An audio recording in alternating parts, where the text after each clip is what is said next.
अहिल्यानगर जिल्ह्यात कायदा व सुव्यवस्था अधिक मजबूत करण्यासाठी आणि गुन्हेगारी प्रवृत्तीला वेळीच आळा घालण्यासाठी पोलीस अधीक्षक मुमक्का सुदर्शन यांच्या आदेशाने एक मोठी विशेष मोहीम राबविण्यात आली आहे।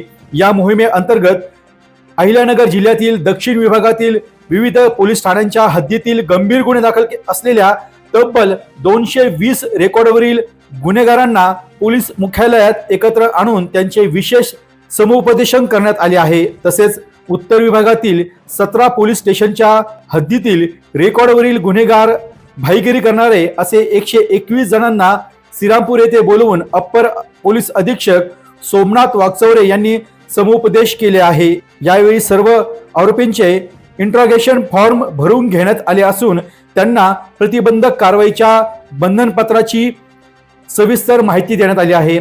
समुपदेशनादरम्यान पोलीस अधीक्षक मुमक्का सुदर्शन यांनी सर्व गुन्हेगारांना कायद्याच्या चौकटीत राहून वर्तन करण्याचा कडक सल्ला दिला आहे।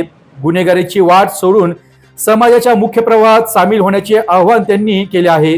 जिल्ह्यात भाईगिरी, गँगवार, खंडणी, मारामारी, दहशत निर्माण करणे, शस्त्राचा बेकायदेशीर वापर किंवा कायदा व सुव्यवस्था बिघडवण्याचा कोणताही प्रयत्न खपवून घेतला जाणार नाही। असे प्रकार आढळल्यास संबंधितावर तडीपारीसह अत्यंत कठोर कायदेशीर कारवाई केली जाईल, असा कडक इशारा पोलीस अधीक्षकांनी दिला आहे।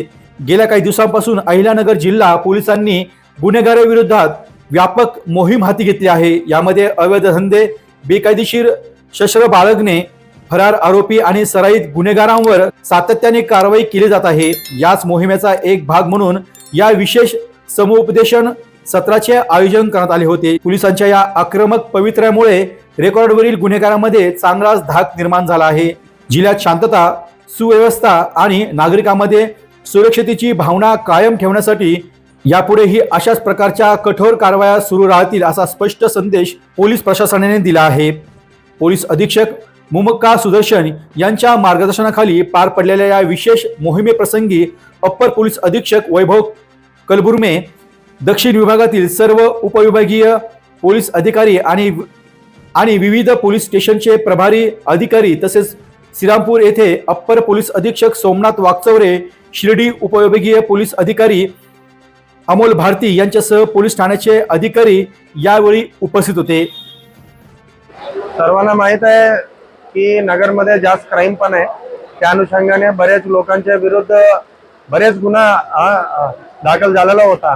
त्या अनुषंगाने आता आम्ही गंभीर गुन्हे करणारे हा आरोपीला आज बोलवून त्यांच्या काही प्रिव्हेंटिव्ह ऍक्शन्स पेंडिंग असतील, त्यांच्या काही डोजियर्स पेंडिंग असतील आणि तसेच त्यांचे इंट्रोगेशन फॉर्म आम्ही भरून घेतलेला आहे।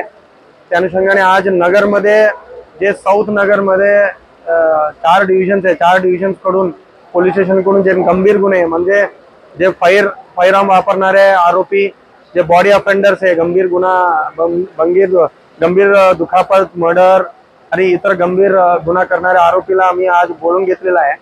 त्या अनुषंगाने त्यांना आता आम्ही काउन्सिलिंग केलेलं आहे की तुम्ही गुन्हेगारांकडून तुम्ही सोडून घ्या आणि पोलिसला सहकार्य करा आणि जास्तीत जास्त माहिती द्या आम्हाला, गोपनीय माहिती। त्या अनुषंगाने आम्ही पूर्ण नगरमध्ये शांतता ठेवण्यासाठी आणि क्राईम कमी करण्यासाठी तुम्ही पण सहकार्य करा म्हणून आम्ही काउन्सिलिंग केलेलं आहे। आज इकडे नगर हेडक्वार्टर्सला जे साऊथ नगरच्या बरेच आरोपी आले आहेत, ते एकूण 220 आरोपी आता हजर झालेला आहे आणि नॉर्थ नगरमध्ये आता सुरू झालेला आहे त्यांचा परेड, तिकडे पण 100 पेक्षा आरोपी हजर होणार आहे। तो सर्वांना आम्ही त्यांना काउन्सिलिंग केलेलं आहे की तुम्ही गुन्हेगारी प्रवृत्ती सोडा आणि पोलिसला सहकार्य करा आणि नगरमध्ये शांतता ठेवण्यासाठी आम्ही हा प्रयत्न सुरू केलेला आहे। डी न्यूज वृत्तवाहिनी सामाजिक, शैक्षणिक, राजकीय, धार्मिक, सहकार, सांस्कृतिक, कृषी या सर्व चालू घडामोडींचा वेध घेणारी वृत्तवाहिनी डी न्यूज वृत्तवाहिनी, वेध वर्तमानाचा।